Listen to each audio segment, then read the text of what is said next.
우리는 이제까지 요한일서 1장과 2절 초반의 내용을 다 살펴보았습니다. 이 사도 요한은 이 앞선 1장과 2절 그 초반까지 이 신앙의 가장 기본적인 전제가 되는 기초를 깔면서 그렇게 말한 바 있습니다. 그 기초는 생명의 말씀이신 예수님을 믿고 죄 씻음을 받아서 그렇게 구원받은 후에 빛 가운데 하나님과 동행하는 삶을 살아가는 것이 이 성도의 삶이다라는 것이 바로 그 내용이었습니다. 자, 그렇게 구원받은 성도로서 이 성도는 반드시 형제를 사랑해야 한다는 것이 지난주까지 2장 초반까지 했던 그 말씀이었습니다.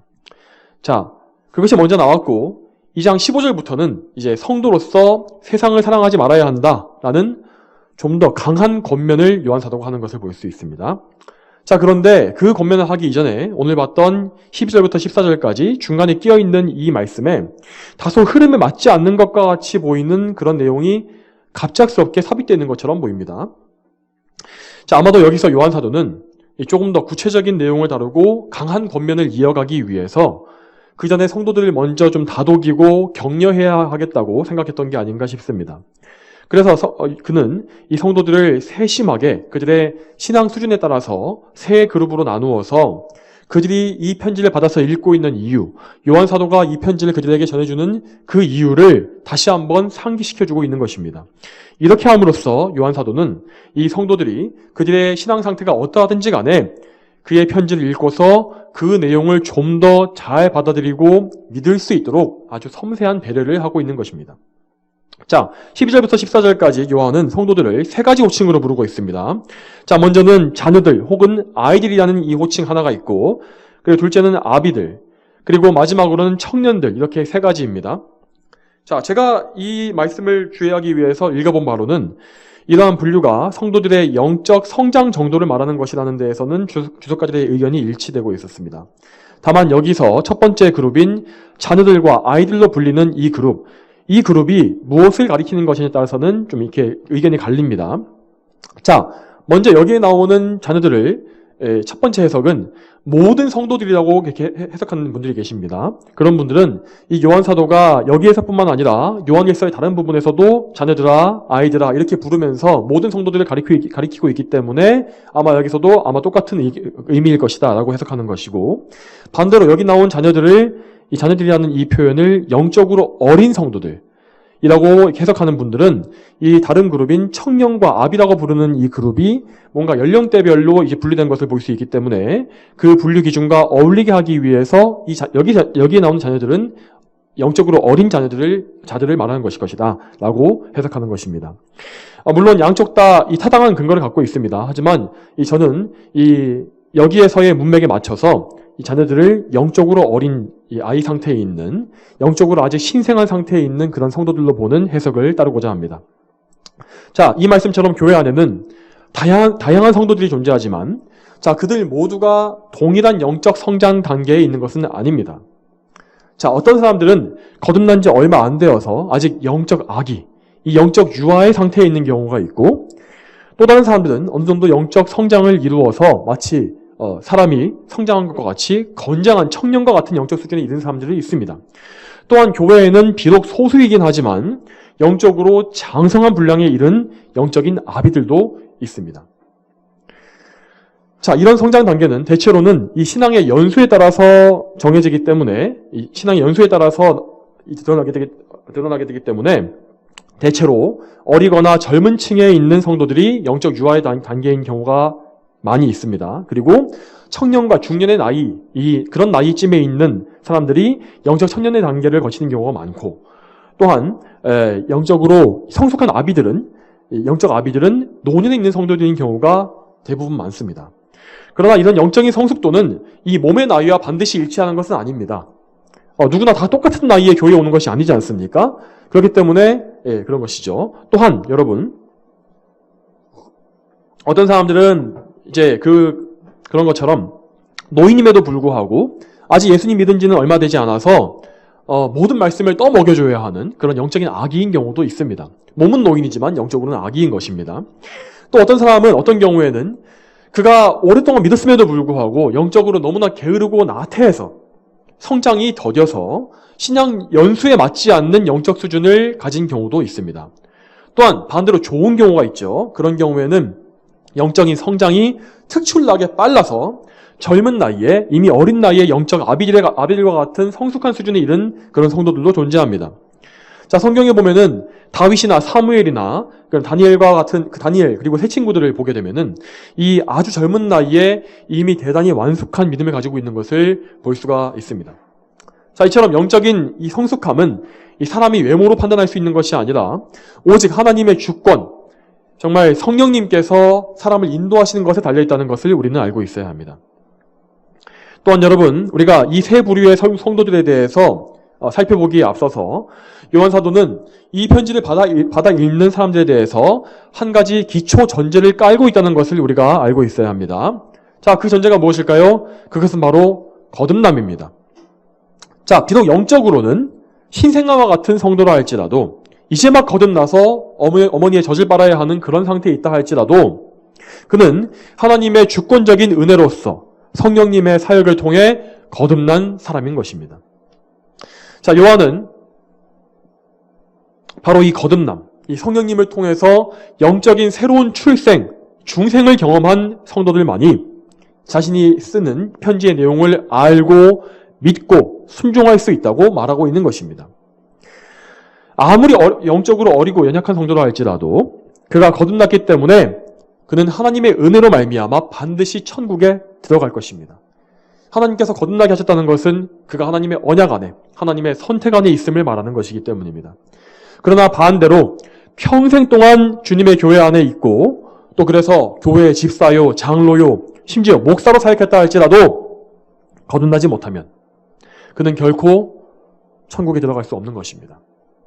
하나님의 나라, 천국에 들어가는 것이 사람의 의지나 공로에 달려있지 않기 때문에 거듭나지 못하면 그는 천국에 들어갈 수가 없는 것입니다. 거듭나지 못한 자는 아직 예수님 믿은 적도 없고 회개한 적도 없고 의롭다고 여겨진 적도 없으며 그래서 하나님의 자녀로 입양된 적도 없는 자들인 것입니다. 여러분, 이런 사람들이 누구입니까? 어떤 사람들입니까? 예수님께 한밤중에 찾아왔던 니고데모를 기억하십니까? 그가 바로 그런 사람이었습니다. 그는 바리새인이었고 존경받는 이스라엘의 선생으로서 구약 성경에 대해서 박사였습니다. 구약 성경에 그가 모르는 구절이 없었습니다. 그러나 그는 거듭남에 대해서는 아는 것이 조금도 없었습니다. 그는 평생 동안 유대교에 몸담았고 이 구약의 교회인 이 유대교에 몸담았고 또 유대교의 원로로서 이름을 날렸지만 영적으로는 아직 태어나지도 못한 자에 불과했던 것입니다. 영적으로 죽어 있었고 어둠 가운데 아직 있던 자였습니다. 사람들은 이 외모를 보고 판단하기 때문에 교회에 오래 다니고 착실하게 봉사하고 직분을 감당하거나 성경을 많이 아는 것처럼 보이면 아, 저 사람은 그냥 알아서 천국에 들어가겠거니 하고 그렇게 생각들을 합니다. 그러나 예수님은 분명히 말씀하셨습니다. 바람은 불고 싶은 대로 분다. 그러나 너는 그 소리만 들을 뿐 그것이 어디에서 와서 어디로 가는지는 알지 못한다. 성령으로 난 자도 다 이와 같다. 자, 이 말씀대로 거듭남이란 것은 오직 성령님의 사역이며 성령께서 사람을 거듭나게 하시는 이 일은 누구에게 임하고 또 어떻게 이루어지는지를 사람이 알 수가 없다는 말입니다. 오늘날 많은 교회들이 믿음에 대해서 말하기도 하고 예수님의 십자가에 대해서도 말하기도 하고 또 교회에 대해서도 많이 말합니다. 또 성도의 삶에 대해서 교회 안의 섬김과 봉사에 대해서 말하는 것도 많이 봤습니다. 그러나 거듭남에 대해서 강조하는 교회가 절대 많지 않습니다. 이것은 정말 심각한 문제입니다. 예수님께서는 분명히 위로부터 나지 않으면 하나님 나라를 볼 수 없다고 말씀하셨습니다. 교회에 출석한다고 해서 그가 기초교리를 배웠고 신앙 고백을 했다고 해서 세례받았다고 해서 다 성도이겠거니 하고 내버려 두는 것은 대단히 위험하고 무책임한 일입니다. 성도들은 마땅히 자기의 거듭남과 영적인 신생의 여부에 대해서 생각하고 점검해야만 합니다. 그것이 바로 성도들의 책무입니다. 물론 거듭남에 대해서 자기 스스로 할 수 있는 것이 없는 것은 사실입니다. 하지만 자신이 맺는 열매를 보고서 거듭남의 여부를 점검해 보는 것은 가능한 일입니다. 그것이 100% 확실하지는 않지만 거의 정확하게 맞을 수 있습니다. 그리고 그것은 자기 생명과 직결된 정말 영적으로 엄청나게 중요한 문제이기 때문에 반드시 해야만 하는 것입니다. 그러므로 요한 사도가 각 성도들에게 하는 말을 들어보시기 바랍니다. 여러분, 다시 한번 말씀드리지만 요한 사도가 말하는 자녀들과 청년들과 아비들은 그냥 교회 안에 있는 사람들을 말하는 것이 아니고 거듭난 참된 성도들을 말하는 것입니다. 그러므로 여기서 말하는 영적인 어린아이들과 청년들과 아비들이 어떤 사람인지 사도가 하는 말을 들어보시게 되면 여러분의 영적인 상태와 비교해 볼 수 있을 것입니다. 만일 사도의 말과 여러분의 영적 상태가 단 한 가지도 부합하지 않는다면 여러분은 분명히 아직 거듭난 적이 없는 것입니다. 그 엄중한 현실을 부인하거나 모른 척하지 마시기 바랍니다. 이것은 영원한 생명의 문제이고 다른 어떤 것과도 절대 비교할 수 없는 중대한 것입니다. 대충 넘겨서는 안 될 문제라는 것을 여러분 기억하시기 바랍니다. 자, 이제 이것을 기억하시는 가운데 이 자녀들과 청년들과 아비들에 대해서 그 말씀을 자세히 살펴보겠습니다. 자, 먼저 자녀들, 이 아이들에게 요한 사도가 무엇이라고 썼는지를 보겠습니다. 자, 12절 말씀 같이 보겠습니다. 12절 말씀. 여기에 보면 자녀들아, 내가 너희에게 쓰는 것은 너희 죄가 그분의 이름으로 용서받았기 때문이다 라고 되어 있습니다. 요한은 영적으로 어린아이와 같은 이 성도들도 이 편지를 읽어야 한다고 말하고 있는 것입니다. 자, 그 이유는 그들의 죄가 예수님의 이름으로 용서받았기 때문이다 라고 말합니다. 자, 여기에서 우리가 알 수 있는 것이 무엇입니까? 영적인 면에서 보았을 때 이제 정말 막 태어난 아기와 같은 사람이라 할지라도 자신의 죄가 예수님의 이름으로 용서받았다는 사실을 알 수 있고 또 믿어야 한다는 사실입니다. 거듭나기 이전에 그들은 죄의 노예로 살았습니다. 또한 그래서 죄 안에 살면서 오직 죄만 지으며 살아왔습니다. 하나님을 기쁘시게 하는 일이라는 것은 일절 없었습니다. 그들은 오직 죄에 대해서만 자유로웠고 하나님께서는 그들이 매일마다 매순간 짓는 그 모든 죄에 대해서 그들의 죄된 그 본성에 대해서 진노하고 계셨습니다. 그러나 하나님께서 그들을 죄의 삶에서 불러내시고 그들을 거듭나게 하신 것입니다. 영적인 새 출생 자체는 스스로 느낄 수 있는 것은 아닙니다. 그러나 거듭난 사람은 자신의 죄에 대해서 인식하게 되며 죄를 미워하고 하나님의 진노를 두려워하며 그래서 예수님의 십자가 밑으로 달려가게 되는 것입니다. 그런 변화가 반드시 일어나게 되어 있습니다. 그가 거듭남으로써 새 본성을 선물로 받았기 때문입니다. 거듭난 자가 예수님을 믿는 것은 예수님께서 자신을 대신하여서 형벌받으시고 자신의 모든 죄를 대신 대속하셨다는 사실을 믿는 것입니다. 예수님께서 자신의 모든 죄를 대속하셨기 때문에 그는 이제 예수님의 이름으로 용서를 받은 것입니다. 그가 과거에 지은 모든 죄와 현재 지금도 짓고 있는 죄, 그리고 죽는 날까지 앞으로도 짓게 될 모든 죄까지도 예수님은 모두 다 담당하신 것입니다. 그러므로 이 사람은 절대로 죄 때문에 정죄받거나 멸망당하지 않을 것입니다. 그러나 여러분, 이런 명백한 사실에도 불구하고 신앙적으로 어린 성도들은 자신의 죄가 용서받은 것에 대해서 정말 하나도 빠짐없이 다 용서받았다는 그 사실에 대해서 의심하거나 흔들릴 때가 많습니다. 자, 분명히 어제까지 가지고 있었던 죄 용서의 확신이 오늘은 또 뭔가 흔들립니다. 설교 시간에는 뭔가 은혜를 받고 영적으로 힘을 얻었는데 금세 힘을 잃어버리고 흔들리고 의심합니다. 그들이 아직 미성숙하고 영적으로 약하기 때문입니다. 마치 어린아이들이 아무리 얘기를 해줘도 또 똑같은 일을 반복하고 있는 것처럼 또 정말 쉽게 겁을 내고 실망하거나 토라지거나 그렇게 약해지는 것처럼 이런 영적인 어린아이들 역시 그러한 것입니다. 그러므로 사역자로서는 그러한 어린 성도들에게 마치 부모와 같이 계속해서 예수님께서 이루신 확실한 속죄, 또한 우리에게 주신 의에 대해서 반복적으로 말해주어야 하는 것입니다. 반복적으로 그들의 마음판에 그것이 새겨질 때까지 계속해서 말해줘야 하는 것입니다. 그래서 요한 사도는 이렇게 말하는 것과 같습니다. 자, 영적인 아이들에게 이렇게 말하는 것입니다. 영적으로 아직 어린아이와 같은 성도 여러분, 내가 여러분에게 편지를 써서 권면하는 것은 여러분이 예수님의 이름으로 죄를 용서받는 큰 은혜를 입은 자들이기 때문입니다. 그러므로 더 이상 그분의 속죄하심을 의심하지 말고 죄로 돌아가지도 말고 말씀의 젖을 열심히 먹으면서 영적으로 자라가기를 바랍니다. 라고 말하는 것입니다. 자, 그러면 이러한 영적 아이들에게 요한 사도가 두 번째로 전하는 말씀은 또 무엇입니까? 14절을 보겠습니다. 여기에 보면 아이들아 내가 너희에게 쓰는 것은 너희가 아버지를 알고 있기 때문이다 라고 합니다. 자, 이 역시 영적으로 아무리 어리다 할지라도 성도라면 마땅히 가지고 있어야 할 영적인 지식을 우리에게 말하고 있는 것입니다. 자, 성도가 예수님의 이름으로 죄를 용서받는다면 그것으로 끝나는 것이 아닙니다.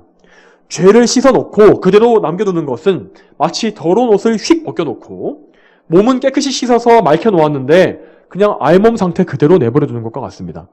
우리 어머니들, 아버지들, 아이들을 목욕을 시켜놓고 그냥 아이들이 더러운 옷을 벗기고 깨끗이 씻어놨는데 수건으로 물만 닦아주고 새 옷을 입혀주지 않는다면 어떻게 될까요? 그 아이는 그냥 추운 데서 벌벌 떨 수밖에 없겠죠. 그것이 얼마나 참 몰상식한 일입니까? 자, 그것과 똑같이 우리 성도들에게는 자, 죄를 용서받은 이후에 하나님 앞에 나아갈 수 있는 예복, 우리의 의가 필요한 것입니다. 그것을 성경에서는 흰 세마포 옷이라고 말합니다. 그 흰 세마포 옷은 예수님께서 이루신 의로 말미암아 지어진 고운 옷입니다. 예수님께서 공생의 33년간과 또한 십자가 위에서 끝까지 하나님의 뜻에 순종하신 것, 자, 이것이 바로 성도들을 대신해서 하나님의 말씀에 순종하심으로 율법의 의를 이루시기 위함이었습니다.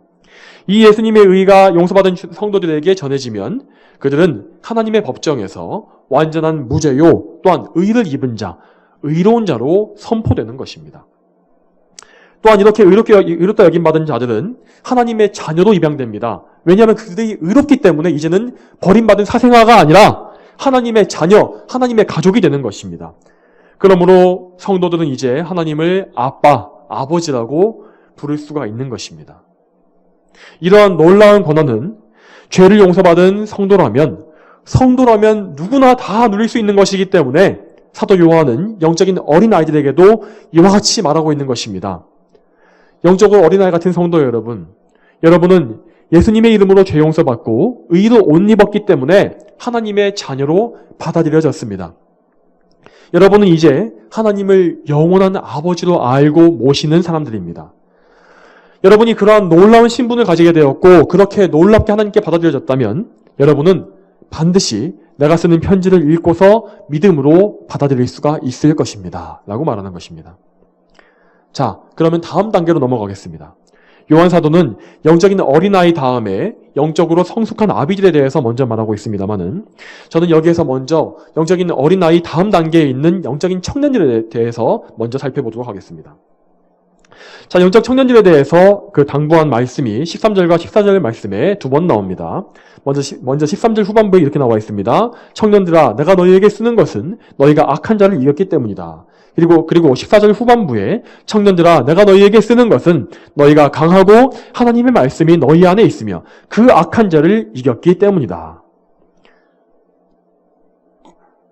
자, 청년들에 대해서 이 사도 요한이 뭔가 반복해서 강조하는 그런 말은 무엇이냐면은 그들이 악한 자를 이겼다는 그 말이었습니다.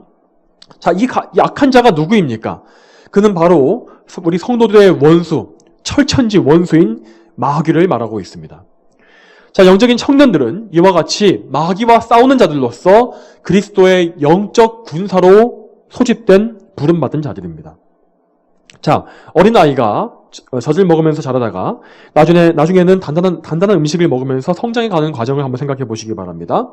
그 아이가 성장해서 장성해서 청년이 되게 되면 그는 이제 군에 복무할 나이가 되지 않겠습니까? 자, 물론 이제 우리나라 군대에서는 남자 청년들만 군대에 입대합니다만은 영적인 군사로 입대하는 것에는 남녀 차이, 이 성별의 차이가 없습니다.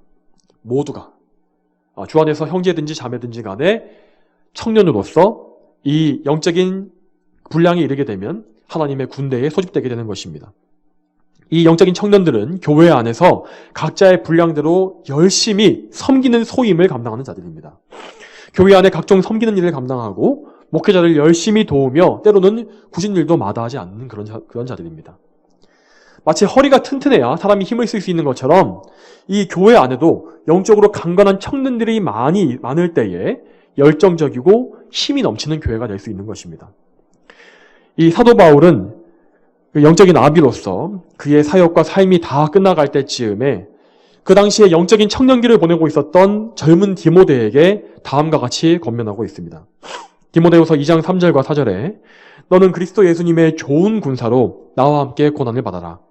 군에 복무하는 자는 아무도 자기 일상생활에 얽매이지 않으니 이는 군인으로 소집한 자를 기쁘게 하려는 것이다. 자, 이 말씀과 같이 영적인 청년들은 그리스도의 좋은 군사가 되기를 힘써야 합니다. 좋은 군사라는 것은 바울이 말한 대로 동료 성도들과 함께 고난받는 것을 감당할 수 있는 자들입니다.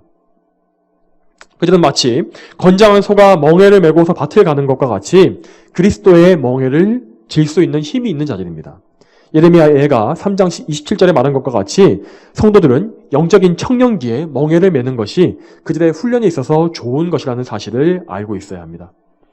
이처럼 하나님께서는 영적인 청년들의 훈련과 연단을 위해서 그들에게 크고 작은 고난을 허락하시는데, 자, 이런 고난을 허락하시는 이유는요, 그들이 혈기왕성하고 강건하지만 하지만 아직 섬세하고 원숙하게 다듬어지지는 않았기 때문입니다. 만일 하나님께서 적절한 훈련과 연단으로 그들을 다듬지 않으신다면 그들은 자신의 혈기 때문에 분명히 실수를 하게 될 것이고 또 죄에 빠지거나 혹은 나태해져서 영적인 군사의 소임을 감당하지 못하게 될 것입니다. 그렇게 되면 그들은 영적인 아비로서 장성한 분량에 이를 수도 없게 되겠죠. 자, 그러므로 성도 여러분, 베드로전서의 말씀과 같이 여러분을 실현하려고 오는 불같은 시험을 이상한 일이 벌어지는 것처럼 여기지 마시기 바랍니다. 오히려 여러분이 그리스도의 고난에 참여하고 있는 것이니 기뻐하십시오. 이러한 사람들에게는 하나님의 큰 복이 있을 것입니다. 왜냐하면 예수 그리스도의 영광이 나타날 마지막 날에 그들이 크게 기뻐하게 될 것이기 때문입니다. 또한 여러분, 바울이 말한 디모데후서 말씀에 따르면 좋은 군사의 또 다른 특징은 자기의 일상생활에 얽매이지 않는 것이라고 했습니다. 그리고 자기를 소집한 사람을 기쁘게 하려고 노력한다고도 했습니다. 자, 그러면 첫 번째로 영적 군사에게 있어서 일상생활에 얽매이지 않는다는 말이 무엇일까요? 자, 그가 평범한 일상생활을 다 정리해놓고 수도원 같은 곳에 들어가야 한다는 것일까요? 산에 돛 닦으러 들어가야 한다는 것일까요? 그것이 아니라, 자, 그가 모든 일상적인 일들과 세상의 직업, 자신의 야망과 같은 그런 세상 일들보다, 이 땅의 일들보다 영적인 일, 하늘나라의 일을 우선시한다는 것입니다. 그에게 있어서 가장 중요한 일은 하나님의 군사로서 하나님의 영광을 위해서 싸우는 그 일입니다. 그는 자기를 멸망할 죄악에서 구해주셔서 그리스도의 군사로 불러주신 하나님께 늘 감사하는 마음을 가지고 있고 또 그래서 그분을 사랑하는 그런 사람입니다. 당연히 그는 좋은 군사로서 자신을 구원하신 하나님께 기쁨을 드리는 일을 최상의 기쁨으로 여기게 됩니다. 하나님께서는 이런 충성된 군사들을 매우 기뻐하시며 그들이 더욱더 믿음의 선한 싸움을 잘 싸울 수 있도록 모든 필요한 것들을 더 많이 공급해 주실 것입니다. 이제 다시 요한일서 14절로 돌아와서 영적인 청년들에 대한 다른 말씀들을 살펴보도록 하겠습니다. 영적인 청년들은 그리스도의 군사로서 마귀와의 영적 전쟁을 치를 만큼 강하게 성장한 자들이라고 했는데, 자, 그러면 그들은 어떤 힘과 능력으로 영적 전쟁을 감당할 수 있겠습니까? 자, 요한일서 2장 14절 후반부에 이렇게 나와 있습니다. 너희가 강하고 하나님의 말씀이 너희 안에 있으며 그래서 그 악한 자를 이겼기 때문이다. 자, 너희가 강하고 하나님의 말씀이 너희 안에 있으며, 하나님께서는 그들을 영적으로 강건하게 하시지만 하지만 그들 자신이 힘이 있는 것처럼 교만해지지 않도록 하시기 위해서 그들을 훈련하십니다. 또한 하나님께서는 그들이 영적 전쟁에서 승리할 수 있게 하시기 위해서 하나님의 말씀을 그들 안에 주신다고 했는데, 이 말은 먼저는 하나님 말씀이신 예수님께서 성령님을 통해 그들 안에 거하시는 것을 그들이 확실히 알고 믿게 하시는 것을 말합니다. 성령님의 내주하심과 역사하심은 그들이 성화되어 갈수록 더욱더 명확하게 드러나게 되고 더 많은 열매를 맺게 되는 것으로 결과가 나오게 되어 있습니다. 이같이 성령님의 인도하심 받는 영적인 청년들은 하나님을 기쁘시게 하기 위하여 그분의 계명에 순종하는 일에 더욱더 힘쓰게 되는 것을 아시기 바랍니다. 하나님께서는 십계명을 단단한 돌판에 새겨주심으로써 결코 지워지지 않게 하신 것과 같이 그들의 마음판에 하나님의 계명을 새겨주심으로써 그들이 결코 그것을 잊지 않도록 하실 것입니다. 잠언 3장 3절에 너는 인애와 진리를 버리지 말고 그것들을 내 목에 메어 걸며 내 마음판에 새겨라 라는 이 말씀이 성도들에게 이루어지도록 하시는 것입니다. 이처럼 하나님의 말씀은 성도의 삶의 규범이기도 하지만 또한 성도의 영적 무기이기도 합니다. 자, 그 사실을 어디서 알 수 있습니까? 자, 하나님 말씀이 그들 안에 있다는 것, 그 바로 뒤에 그 말씀을 통해서 그 악한 자를 이겼다라는 사실이 나오는 것을 보면 그것을 분명히 알 수 있습니다. 또한 여러분, 에베소서 6장에 보면은 하나님의 전신갑주에 대해서 나오는데 거기에서도 하나님의 말씀, 이 말씀이라는 것이 성도에게 있는 유일한 무기라고 나와 있는 것을 볼 수 있습니다. 성도들은 이렇게 하나님 말씀을 항상 가까이 하며 말씀을 많이 읽고 그 뜻을 잘 이해해야 합니다. 또한 말씀을 믿고 실제 삶에서 순종함으로써 자기 삶에 적용해야 하는 것입니다. 그래서 자신의 삶 가운데 어떤 상황에 맞닥뜨리더라도 그 상황에 맞는 말씀이 떠오를 만큼 말씀의 검을 다루는 데 있어서 숙련된 용사가 되어야 하는 것입니다. 자, 오직 말씀의 검, 이 무기만이 그 악한 자. 자, 그 악한 자를 말하는 것은 영어로는 붙는, 그래서 단 한 명을 말하는 것입니다. 그래서 그 단 한 명의 악한 자는 바로 마귀를 말하는 것이죠. 마귀를 이길 수 있는 유일한 무기가 되는 것입니다. 그러나 성도가 마귀를 이기는 것은 자기 자신의 능력 때문이 아닙니다. 마귀를 이기신 분은 바로 우리 주님, 우리의 예수님이십니다. 성도들은 이미 예수님께서 이미 싸워서 이기신 싸움을 계속 같이 이어서 싸우고 있는 것일 뿐입니다. 그렇기 때문에 성도의 싸움이라는 것은 이길 것이다가 아니고 이겼다라고 완료형으로 표현되고 있는 것입니다. 스펄전 목사님은 마귀와의 싸움에 대해서 성경이 말씀하실 때 성경 어디에도 마귀가 방어용 무기를 갖고 있다는 말이 안 나온다는 사실을 발견했다고 말씀하시는 것을 볼 수 있습니다. 마귀는 방어구가 없습니다. 방패가 없습니다. 성경에는 정말로 마귀의 불화살, 그의 무기에 대해서는 말하고 있지만 그가 자신을 보호할 수 있는 어떤 것을 가지고 있다는 말이 절대 나오지 않습니다. 그러므로 우리가 예수님을 의지해서 말씀으로 마귀를 대적하면, 말씀의 검으로 그를 찌르고 베게 되면 그는 상처를 입고 도망갈 수밖에 없는 것입니다. 다시 말씀드리지만 이 싸움은 이미 승리한 싸움입니다. 물론 이 싸움은 연약한 우리에게는 쉽지 않은 싸움이지만 이미 예수님께서는 십자가와 부활이라는 놀라운 승리를 통해서 마귀의 머리에 큰 상처를 입히셨고 최종적인 승리를 이미 확보해 놓으신 것입니다. 그러므로 영적인 군사들인 청년 여러분, 영적인 청년 여러분, 용기를 내십시오. 우리의 대장이신 예수님 안에 있으면 우리는 결코 패배하거나 엎드러지지 않을 것입니다. 오직 예수님의 십자가 군기를 바라봄으로써 끝까지 영적인 싸움을 잘 싸우는 저와 여러분이 되시기를 바랍니다. 자, 마지막으로 요한사도가 영적 아비들에 대해서 권면하는 말씀을 살펴보겠습니다. 자, 13절과 14절에서 동일하게 요한은 영적 아비들에게 내가 너희에게 쓰는 것은 너희가 태초부터 계신 분을 알고 있기 때문이다 라고 말했습니다. 자, 영적인 아비들은 다른 청년들과 아이들과 다르게 영적으로 완숙하고 성숙한 자들이고, 그래서 교회에서 지도자요, 교사요, 상담자의 역할을 감당하는 영적인 어른들입니다. 자, 그런데 그렇게 성숙한 자들에게 왜 요한은 같은 말을 반복하는 것일까요? 그가 앞에 말했던 것을 까먹은 것일까요? 그렇지 않습니다. 오히려 그 이유는 그들에게 이것이 태초부터 계신 분을 아는 것, 이것이 그만큼 중요하기 때문인 것입니다. 요한 사도는 당시 이 교회에서 가장 어른이었고 영적 아비들에게도 아버지였고 교사들을 위해 교사와 같은 그런 영적 지도자였습니다. 그는 사도로서 교회의 지도자들까지도 가르쳐야 할 영적인 역할을 해야만 했습니다. 자, 교사로서 중요한 내용을 반복하는 것은 가장 중요한 교육 방법 중에 하나입니다.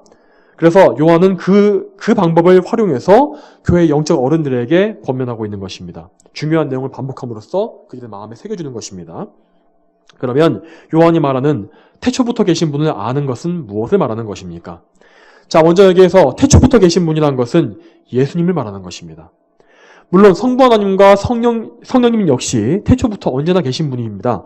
그러나 요한이 이 편지에서 말하는 태초부터 계신 분은 이 요한에서 1장 1절에 보면 알 수 있듯이 바로 예수님을 말하는 것입니다. 요한 사도의 말과 같이 영적으로 성숙한 성도들, 특히 이런 성도들의 대부분을 차지하는 노년에 이른 성도들은 예수님을 태초부터 계신 분으로 인식하고 믿어야 한다는 것입니다. 물론 성숙한 성도들 역시 예수님을 그들의 죄에서 구원하신 분으로 믿고 압니다. 그들도 역시 복음과 구원을 기뻐하며 놀라워합니다. 그런 믿음도 있습니다. 그러나 그들은 성숙한 믿음을 통해서 그들이 받은 구원과 같은 이런 선물, 과거에 받았고 지금도 누리고 있는 그 선물 자체보다는 그 선물을 주신 분을 즐거워하는 것입니다. 또한 그들은 이제 얼마 남지 않은 인생을 생각하면서 그들을 천국에서 맞이해 주실 분을 생각하지 않을 수가 없는 것입니다.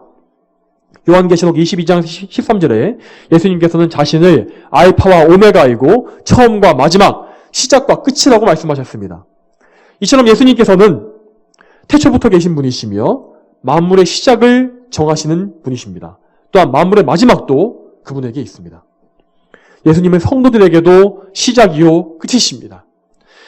이렇게 예수님을 알고 믿는 영적 아비들이 어떤 믿음을 고백하게 되는지는 디모데후서 4장 6절 이하의 바울의 고백을 보면 알 수 있습니다. 내가 벌써 부어드리는 제물로 부어지고 나의 떠날 때가 이르렀다. 내가 선한 싸움을 싸우고 달려갈 길을 마치고 믿음을 지켰으므로 이제 후로는 나를 위하여 의의 면류관이 마련되어 있으니 주님 곧 의로우신 재판장께서 그날에 내게 주실 것이며 내게만 아니라 주님의 나타나심을 사모하는 모든 자에게도 주실 것이다. 이 말씀과 같이 영적인 아비들은 청년 시절에 한창 싸웠던 그 영적인 싸움을 거의 다 마쳐가고 있고 이제 의로우신 재판장이신 예수님 앞에 설날을 바라보고 있는 자들입니다. 하나님께서는 그들이 평생토록 선한 싸움을 잘 싸울 수 있도록 인도하셨으며 그들의 믿음이 사라지거나 떨어지지 않도록 지켜주셨습니다. 그들이 믿음으로 평생 사모한 예수님께서 그들을 맞이하기 위해서 기다리고 계시는 것입니다. 물론 그들이 싸웠던 그 싸움은 비록 부족하고 그들에게는 의란 것이 여전히 없고 참 보잘것없지만 예수님의 의로 말미암아 그 의로 말미암아 그들은 하나님 앞에 의롭게 서게 될 것입니다. 또한 성도들은 그들이 하나님을 섬긴 분량대로 주시기 위해서 하나님께서 준비하신 면류관을 바라보는 자들입니다. 영적인 아비들, 이 성숙한 성도들은 이 사실을 기대하면서 바라보고 있는 것입니다. 그러므로 여러분, 성도의 노년에는 외로움과 공허함이 없습니다. 인생의 끝에도 회한이나 허무함이 없습니다. 어둠도 없습니다. 물론 하나님을 섬기지 못했다는, 더 잘 섬기지 못했다는 아쉬움이 남아있을지언정 그들에게는 그 아쉬움보다는 주님께 간다는 기대감과 기쁨이 더 커지는 것입니다. 그리고 마침내 그들이 싸움을 마치고 죽어서 그 영혼을 주님 손에 맡길 때에 그들의 영혼은 천사들에게 받들려서 예수님의 곁으로 가게 될 것입니다. 여러분, 요한 사도가 성도들에게 하는 말을 잘 들으시기 바랍니다. 그가 요한 1서라는 성경 말씀을 그들에게 쓴 것은 그 말씀을 받는 자들이 예수 그리스도 안에 있는 성도였기 때문입니다. 그러므로 이 말씀을 들으시는 모든 분들은 자신이 성도인지에 대해서 확실한 증거를 확인하시기 바랍니다. 여러분이 예수 그리스도의 이름으로 구원받은 자인지를 정말 믿고 아십니까? 여러분이 정말 성령께서 여러분의 영혼과 함께 여러분의 구원에 대해서 증언해 주신다는 사실을 여러분 믿고 계십니까? 만일 그러한 내적인 증거가 여러분 안에서 발견되지 않는다면 여러분은 아직 거듭나지 않은 자요, 그저 입으로만 예수님을 고백하는 자일 뿐입니다. 여러분 또한 만일 여러분이 성도이고 예수 그리스도께서 여러분 안에 계심을 참으로 믿으신다면 요한 사도의 말씀을 통해서 여러분의 영적 상태를 확인해 보시기 바랍니다. 아직 영적인 어린아이와 같은 상태에 있는 분들은 청년으로 성장해 가시기를 소망하며 힘쓰시기 바라고, 또한 영적인 청년들은 예수 그리스도를 힘써 믿고 섬기는 가운데 영적으로 성숙한 아비들과 같이 되기를 소망하면서 힘쓰십시오. 마지막으로 영적인 아비와 같은 분들은 태초부터 계신 예수님을 생각하시면서 그분께로 앞으로 갈 날만을 기대하시면서 마지막 시간을 다 주님께 드리기를 힘쓰시기 바랍니다. 성도 여러분, 우리 성도 모두 다 하늘로부터 난 사람들이고 또 하늘로 가야만 하는 사람들입니다. 이 사실을 언제나 잊지 마시기를 바랍니다. 다 함께 기도하시겠습니다. 거룩하신 아버지 하나님, 오늘도 하나님의 은혜로 말미암아 이렇게 말씀을 전하고 듣게 해주시니 감사드립니다. 주여, 저희가 이 말씀대로 정말 저희 영적 상태를 점검해 보기를 바랍니다. 주님, 저희의 영적 상태가 아직 어리고 너무나 미성숙하며 또한 성장이 더디다면 하나님 말씀을 참 사모하고 정말 말씀이신 예수 그리스도를 항상 먹고 마심으로 말미암아 저희가 영적으로 빨리 자랄 수 있도록 인도하여 주시옵소서.